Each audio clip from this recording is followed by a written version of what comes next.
Welcome back to canals classes.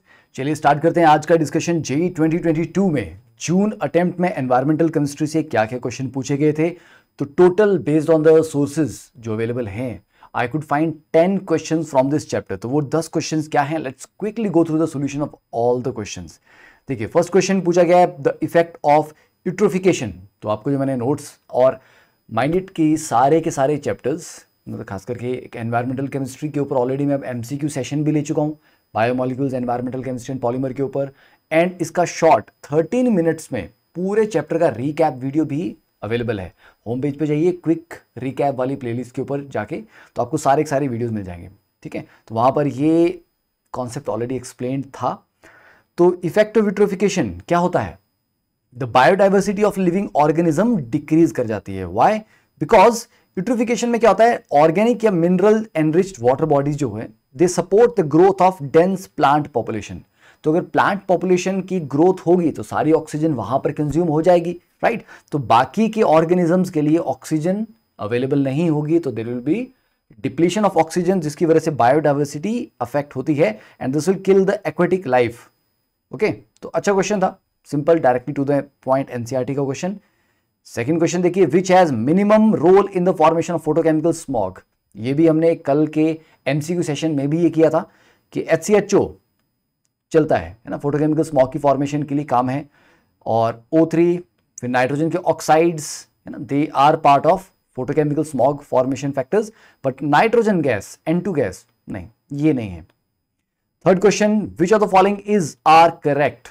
First statement, BOD of polluted water may be 17 ppm and BOD represent the amount of oxygen to decompose biodegradable and non-biodegradable substances। देखिए तो पहला option आपको दिया गया S1 is correct, S2 is correct.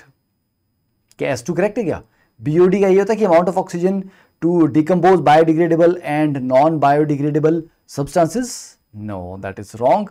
तो first statement हमारा सही है ना, क्योंकि 17 ppm is quite a polluted water. अगर आप एनसीईआरटी का डेटा देखेंगे तो साफ साफ मेंशन किया कि भैया कितने ppm तक हमारे पास एक क्लीन वाटर उसको माना जाता है और कब हम उसको बोलते हैं कि पॉल्यूटेड वाटर है। तो here is explanation, BOD is the amount of oxygen required by bacteria to break down organic matter. ठीक है, not the biodegradable and non-biodegradable, but the organic matter present in a certain volume of a sample of water. Okay, तो 17 ppm और उससे beyond को highly polluted water कहा जाता है।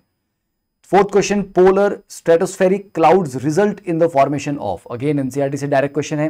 देखिए ClONO2 और HOCl। ठीक है, अब आंसर आएगा 1 and 2। अब वाई, अब आप बोलोगे sir more than one option correct.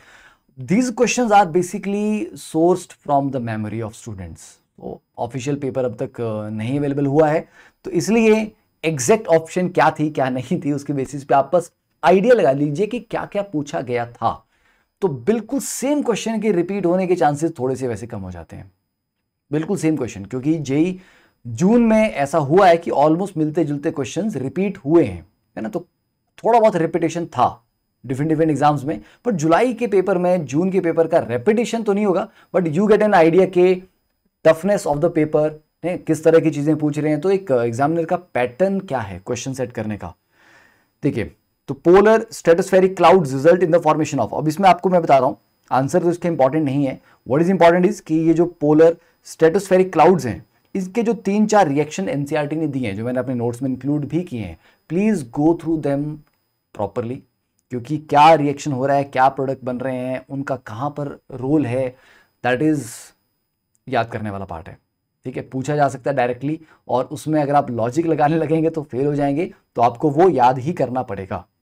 Okay, चलिए, तो ये तो चलो आपको नोट्स इसके टेलीग्राम ग्रुप के ऊपर मिल जाएंगे, टेलीग्राम का लिंक है ना वहां पे दिया हुआ है, ज्वाइन कर लेना है। Next question, BOD of A 3 है, B का 18 है, C का 27 है, D का 8 है, then which water body given above have very high concentration of organic matter. यार ऑब्वियसली बात है, मतलब इतना सिंपल क्वेश्चन। सबसे ज्यादा पॉल्यूटेड कौन सा है आपका? 27 वाला। तो इसमें ऑर्गेनिक मैटर आपका सबसे ज्यादा है, क्योंकि उसको डिकम्पोज करने के लिए ऑक्सीजन की रिक्वायरमेंट है, दैट इज हाईएस्ट। ठीक है, तो वेरी हाई कंसंट्रेशन किस में आ जाएगा? B और C दोनों में आ जाएगा, तो third option. Now which water sample is most polluted? BOD 5, 8, 10, 14। तो मतलब BOD के ऊपर काफी कॉमनली क्वेश्चन पूछे गए इस बार। ठीक है, तो ऑब्वियसली 14 इज मोस्ट पॉल्यूटेड यहां पर, answer is 4। Next question number 7, classical smog is formed in cold and humid climate. Statement दी गई है, तो पहली स्टेटमेंट आपके पास क्लासिकल स्मॉग आपका कोल्ड एंड ह्यूमिड एनवायरनमेंट में बनता है, और स्टेटमेंट 2 है photochemical smog contains ozone and PAN. ठीक है, तो करेक्ट स्टेटमेंट कौन कौन सी है आपके पास? यार ऑब्वियस सी बात है, क्लासिकल स्मॉग आपका कोल्ड एंड ह्यूमिड क्लाइमेट में बनता है। यस, बिल्कुल बनता है, right. So that means both 1 and 2 both are correct options. 8th correct statement about photochemical smog. देखो स्मॉग बहुत पूछा गया, बीओडी बहुत पूछा गया, एनवायरमेंटल केमिस्ट्री में खास करके अच्छे खासे क्वेश्चन आए, टोटल 10 क्वेश्चन तो आपको डायरेक्टली ही मिल रहे हैं यहाँ पे। It occurs in humid climate, नहीं। It is a mixture of smog, fog, SO2. It is a reducing smog, it results from the reaction of unsaturated hydrocarbons. Yes, it results from the reaction of unsaturated hydrocarbons. तो photochemical smog में hydrocarbons भी एक factor है, ठीक है, one of the components, right. तो they occur in warm, dry and sunny climate. The main components of the photochemical smog result from the action of unsaturated hydrocarbons and nitrogen oxides. तो ये oxidising smog है, ये वाला point हो गया important. And unsaturated hydrocarbon and nitrogen oxides, ठीक है, they are also important factors. तो ये इंपॉर्टेंट पॉइंट्स है जो आपको इसमें याद रखने हैं, warm, dry and sunny climate, ठीक है। नेक्स्ट, क्योंकि सारी इंफॉर्मेशन बेस्ड क्वेश्चन है ये, this chapter biomolecules, then chemistry and everyday life, polymers, और इनसे 4 क्वेश्चन आपके, मतलब समझ लीजिए कि 4 क्वेश्चन ऑलमोस्ट आने की पूरी प्रोबेबिलिटी है। एक हाइड्रोजन को पकड़ लीजिए, हाइड्रोजन से भी क्वेश्चन आने की काफी ज्यादा चांसेस हैं, ठीक है। Now sulphur dioxide is one of the components of polluted air. SO2 is also major contributor to acid rain. अच्छा, कल हमने पढ़ा भी था, SO2 बेसिकली क्या होता है, फूलों के जो है ना पंखुड़ियाँ जो हैं वो हार्डन हो जाती हैं, तो उसके लिए मेन रिस्पॉन्सिबल फैक्टर क्या है, SO2 गैस, है ना, स्टिफनेस, राइट, स्टिफ हो जाती हैं flower petals.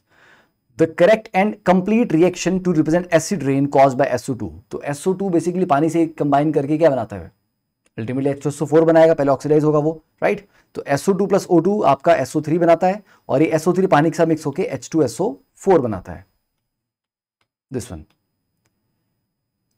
Next, the acid that is believe to be mainly responsible for the damage of Taj Mahal is, कौन सा है, सल्फ्यूरिक एसिड। एसिड रेन अभी ऊपर पढ़ा आपने, ठीक है। तो अब देखो इसमें एक और चीज जो ध्यान देने वाली बात यह है कि मोर और लेस सारे क्वेश्चन थे वो ऑलमोस्ट रिलेटिव टाइप के थे, ताकि मतलब अब इसका मैं ये जनरलाइजेशन नहीं ले रहा हूं, बट आप एक थोड़ा आइडिया ये लगा सकते हो कि अगर रिलेटिव टाइप के क्वेश्चंस हैं तो दैट मींस एग्जामिनर नहीं चाहता था कि बहुत वेरिएशन आए टफनेस में। पर लास्ट के जो शिफ्ट के पेपर थे 28, 29 वाले, उनमें थोड़ा सा क्वेश्चन का लेवल थोड़ा हायर तो जरूर था, बट फिर भी एक आइडिया स्टार्टिंग के पेपर से हमें लग जाता है कि इन जनरल किस तरीके के क्वेश्चन पूछे गए हैं। और काफी बार ऐसा होता है कि मल्टीपल जो शिफ्ट्स हैं उनमें जो क्वेश्चन हैं they are very much related, मतलब सिमिलर क्वेश्चन होता है, ताकि टफनेस लेवल जो है एग्जाम्स का डिफरेंट शिफ्ट्स का ऑलमोस्ट बराबर रहे। नहीं तो एक एग्जाम बहुत टफ हो जाएगा, एक बहुत ईजी हो जाएगा, तो फिर बच्चे बहुत ज्यादा हल्ला करेंगे,